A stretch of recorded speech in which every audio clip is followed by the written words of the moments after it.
ऋतु, वर्षा, अमन और सौरभ अच्छे फ्रेंड्स होते हैं। चारों साथ ही ऑफिस में काम करते हैं और छुट्टी मिलने पर साथ में एंजॉय करते हैं। सभी को सिगरेट पीना, नशा करना और ड्रग्स लेने के आदी होते हैं। चारों अपनी लाइफ एंजॉय करने में यकीन रखते हैं। अमन ने कहा, अरे यार, कुछ दिनों से वर्कलोड इतना ज्यादा बढ़ गया है, मत पूछो। इस काम के चक्कर में तो हमारी आधी जिंदगी ऐसे ही गुजर जाएगी। ऋतु ने कहा, क्यों न इस वीकेंड हम लोग कुछ कमाल करें। वर्षा ने कहा, हाँ चलो, पब में पार्टी करने चलते हैं। सौरभ ने कहा, अरे नहीं यार, पब तो हम हमेशा जाते रहते हैं, इस बार कुछ हटके करते हैं, वीकेंड आ जाता है। अमन पार्टी करने के लिए सबसे ज्यादा उतावला हो रहा होता है। उसे नशा करने का बहुत शौक था और वो जब ऑफिस के कामों से फ्री होता तो नशा करने लगता था। अमन ने कहा, इस बार पार्टी करने के लिए मैंने पूरी कार की डिग्गी फुल करा रखी है। सौरभ ने कहा, क्या यार, तू भी ना, इतनी शराब पिएगा तो क्या होगा तेरा। अमन ने कहा, अरे यार, मौत से इतना क्यों डरना, जितने दिन जीना है मजे से जीना है। वीकेंड की छुट्टियों पर चारों गाड़ी से निकल पड़ते हैं। रात भर दारू पीकर तेज रफ्तार में गाड़ी चलाते हैं और लाउड म्यूजिक बजाकर डांस करते हैं। अमन नशे में चूर होकर गाड़ी चला रहा होता है। उसे कुछ सही से नजर नहीं आ रहा होता।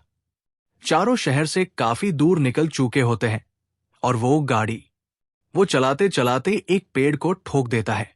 वहां पर चारों तरफ जंगल होता है। सौरभ ने कहा, अरे यार अमन, ये क्या किया तूने। सुनसान काली रात में अब हमें मैकेनिक भी नहीं मिलेगा यार।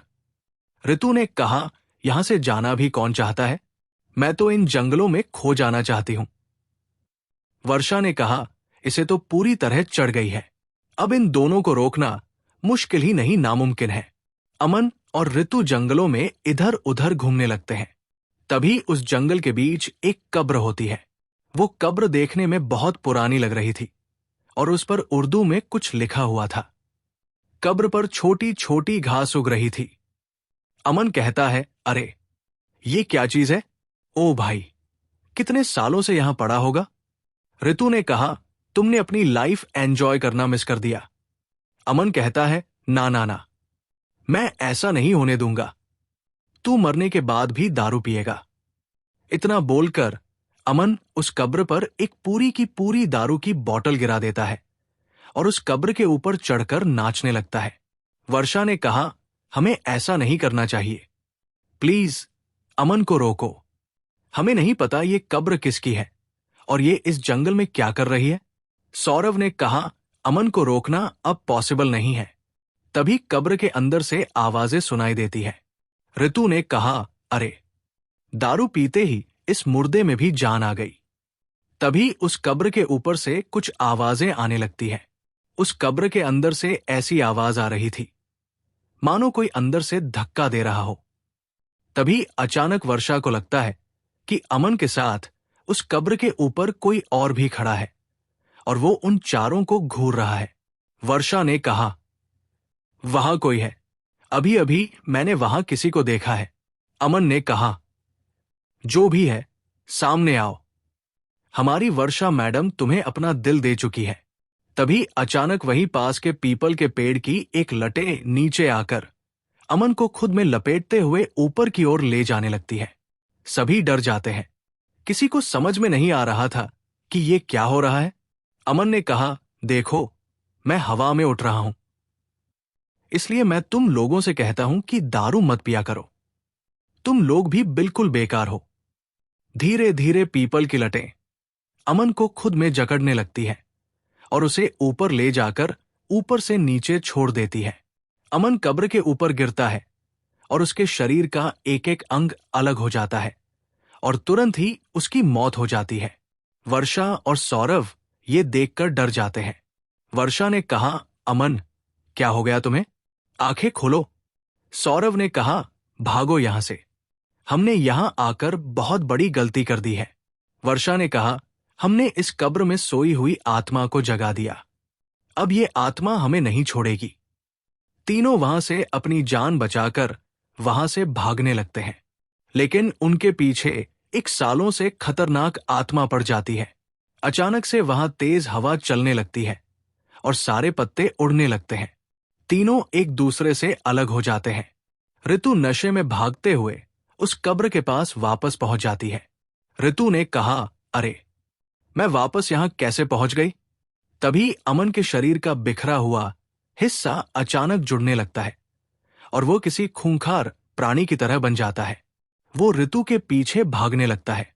ऋतु ने कहा, अमन, होश में आओ, मैं तुम्हारी दोस्त ऋतु। लेकिन अमन दौड़ते हुए ऋतु का गला पकड़ लेता है। अमन उसे पेड़ के ऊपर टांग देता है और ऋतु की गर्दन एक नुकीली डाल में फंसा देता है। ऋतु का शरीर उस पेड़ से लटक जाता है और वही उसकी मौत हो जाती है। ऋतु के शरीर से खून बहकर नीचे गिरने लगता है। वर्षा जंगल में भागते भागते उसी पेड़ के नीचे पहुंच जाती है जहां पर ऋतु की लाश टंगी हुई होती है। वर्षा ने कहा, सौरभ, ऋतु, कहाँ हो तुम दोनों? मुझे बहुत डर लग रहा है। तभी वर्षा के ऊपर खून की बूंदें टपकने लगती है। वर्षा ऊपर देखती है और वो ऋतु की लटकती हुई लाश देखकर घबरा जाती है और चिल्लाने लगती है। वर्षा ने कहा, ऋतु, तू भी अमन की तरह हमें छोड़कर चली गई। तभी अचानक ऋतु का पेड़ से लटका शरीर हिलने लगता है। उसकी लटकी गर्दन सीधी हो जाती है और वो अपने हाथ से पेड़ को पकड़कर निकल जाती है। ये देखकर वर्षा बुरी तरह घबरा जाती है और वो वहां से भागने लगती है। भागते हुए वो सौरभ से टकरा जाती है। वर्षा ने कहा, अच्छा हुआ सौरभ, तुम मिल गए। ऋतु को भी अमन ने नहीं छोड़ा। हम सब मारे जाएंगे। हमें यहां आना ही नहीं चाहिए था। सौरभ ने कहा, चलो भागो यहां से। मैंने यहां से निकलने का रास्ता देख लिया है।